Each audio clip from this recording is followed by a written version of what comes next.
Gemak Dal, Grace, Gemak Day, and Gemak Diete. I. Volume 2, Philosophy in Action. The ARK has weight now. Web, for supply chains, sovereign orchestration, human agent coevolution, trusted execution, machine discovery, institutional deployment, and the living supply chain classroom. Web, for supply chains, sovereign orchestration, human agent coevolution, trusted execution, machine discovery, institutional deployment, and the living supply chain classroom. Volume 2 Overview. Volume 2 begins exactly where Volume 1 leaves the system, in motion. The original publishing experiment has crossed from intellectual creation into commercial and physical obligation. What began as a question about how quickly human judgment and artificial intelligence could move an idea toward publication expands into a much larger investigation of sovereign orchestration, autonomous agents, trusted execution environments, machine-native payments, discovery infrastructure, education, institutional deployment, and physical supply chains. The volume is intentionally iterative. Its original Substack outline is preserved as a time-stamped research artifact because the actual experiment changed the architecture of the book. New evidence altered priorities, moved bottlenecks, expanded research questions, and revealed systems that were not fully visible when the proposed outline was written. This is Agile project management in action, applied to a living research program. The central principle remains: control the core, distribute the rails, and the working web for formulation develops into read plus write plus own plus reason plus act plus verify. Front matter, half title, series page, title page, copyright, dedication, epigraph. The rails were already there. Then the arc began to move across them. Preface. The rails were already there. A note on faith, evidence, and interpretation. A note on the live research method. Philosophy in action is iterative. Agile project management in action. The Georgetown supply chain lineage. The Substack touchpoint. The proposed Volume 2 versus the volume that actually happened. Outline variants as research data. State of the arc, research protocol. Observed, inferred, predicted, and verified. The master clock. T0, August 5th, 2026, 10 p.m. EDT. The canonical physical metric. Idea to front porch equals final minus T0. The 7 interacting supply chains. The sovereign web, 4 chain. The Black Book and Evidence Register. Table of Contents. Part 4. When information becomes matter. Part 4 follows the moment when information creates obligations in the physical world. The digital arc can move rapidly through publishing and marketplace systems, but a physical book introduces production, transaction, logistics, geography, and verification. These chapters establish the empirical method used throughout the rest of the volume.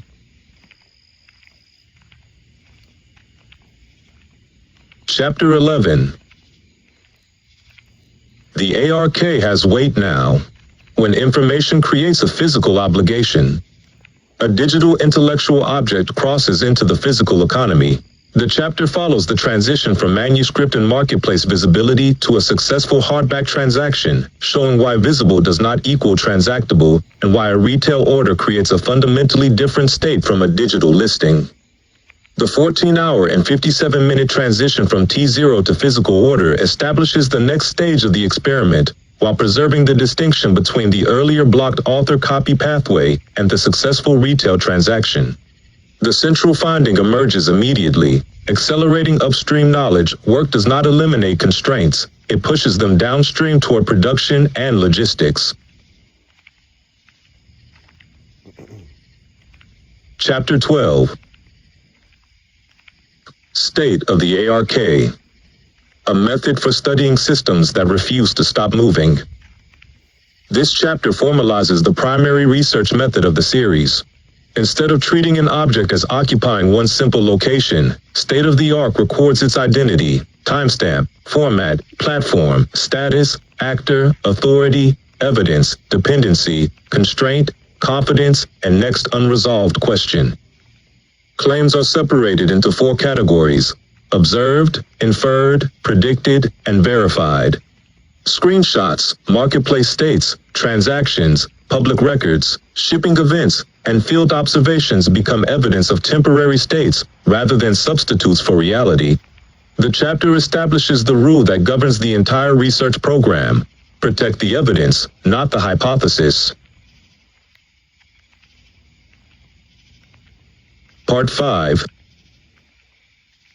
The Sovereign Orchestrator. Part 5 moves backward before moving forward.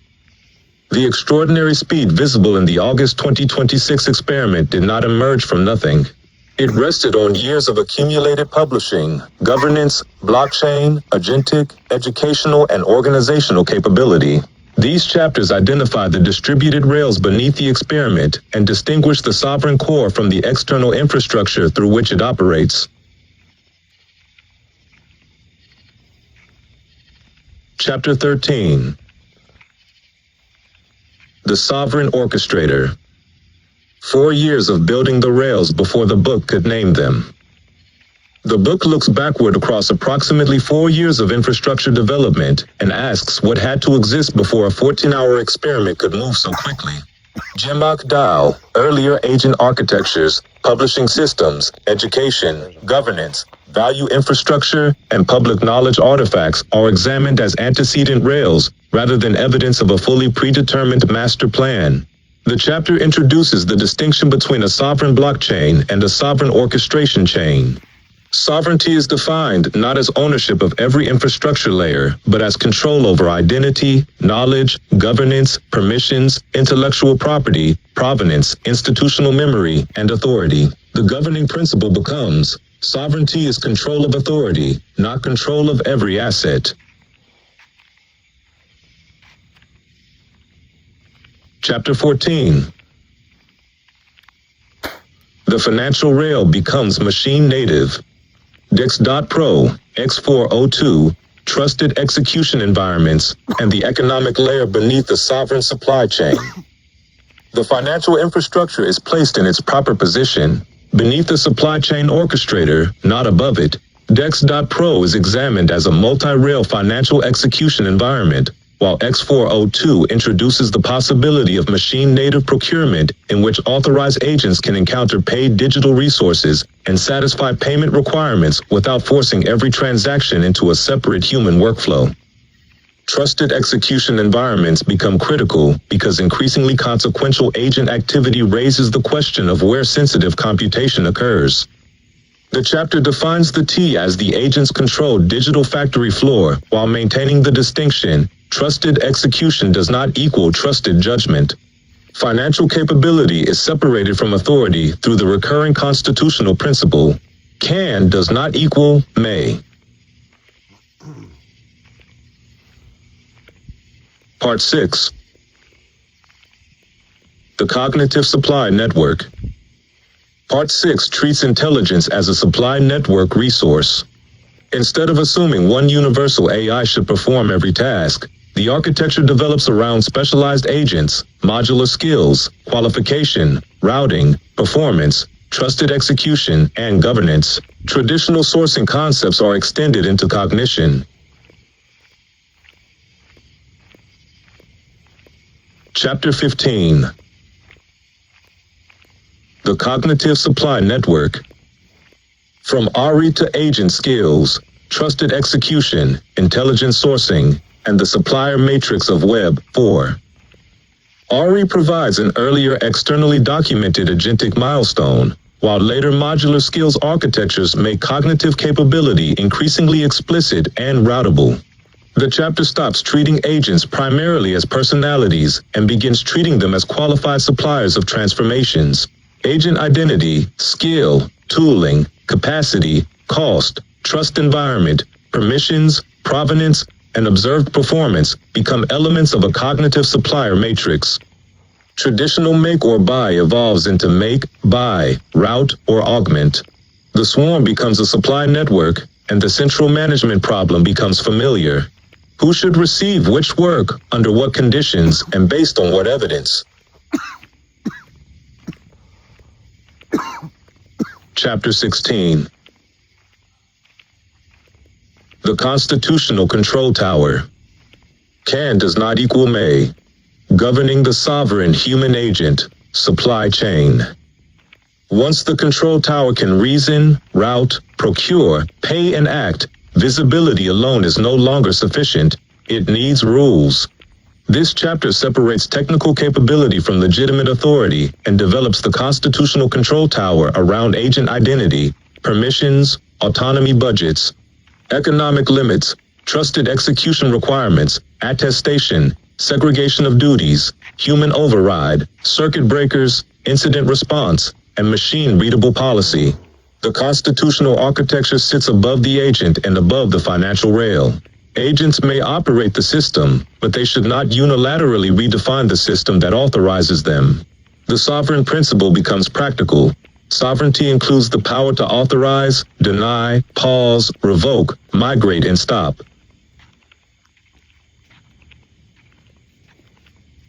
Part 7. Discovery and learning. A governed system can still fail if humans and machines cannot find what exists inside it. Part 7 therefore moves from operational intelligence into discoverability and education. Metadata becomes knowledge logistics, while the classroom becomes another active node in the living supply chain. Chapter 17. The Discovery Supply Chain. Geo, entity resolution, books, knowledge graphs, and making the sovereign chain visible to machines. A Kindle recommendation observed approximately 17 hours and 25 minutes after T0 becomes a case study in machine-mediated discovery. The evidence supports a personalized recommendation event, not a claim of universal promotion or causal attribution. From that observation, the chapter formalizes Generative Engine Optimization, GEO, as knowledge logistics. Metadata tells systems what an object is. Provenance helps establish where it came from. Entity resolution helps machines understand how people, books, agents, protocols, repositories, and institutions relate. The central propositions become: existence does not equal discoverability. Metadata is the supply chain of discovery. Provenance is the supply chain of trust. Geo is supply chain visibility for knowledge. Chapter 18. The Living Supply Chain Classroom. SID, Teak University. Global Supply Chain Surgery, the Maker and Merchant, and Teaching Humans to Orchestrate, Web 4. The research enters the classroom. SID Tech scholars and SID Tech University provide a contemporaneous educational node through I-101 and the teaching of agentic concepts, including X402. The chapter formalizes the Living Supply Chain Classroom, and the author developed method Global Supply Chain Surgery, in which students examine operating systems while outcomes remain unresolved rather than relying exclusively on completed textbook cases. Students distinguish observed, inferred, predicted, and verified states, identify migrating constraints, choose between human, agent, or hybrid capability, and explain governance requirements. The classroom must no longer merely study the arrows. The classroom has to walk into the arrows.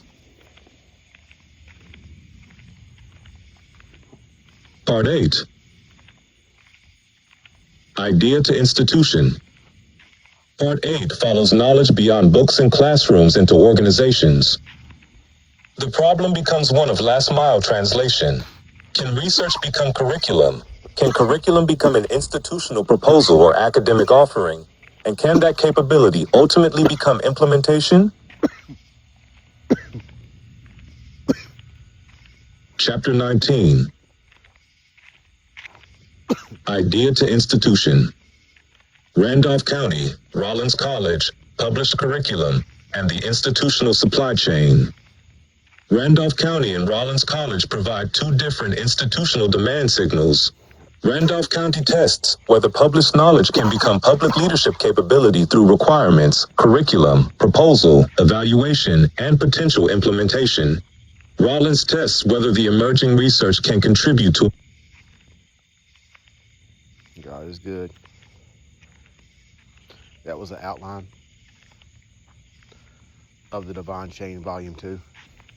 I got bats flying all over me. Get off me, devil. You see one? You see it? Coming right at me. Doggone bats.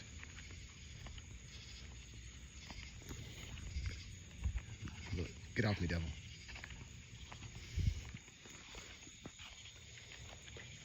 I am bathed in the blood of our Lord and Savior Jesus Christ. Get off me, devil. The devil will flee. Now, on that note, Lord, thank you for giving me the vision to write Volume 2 of the Divine Chain. In Jesus' name.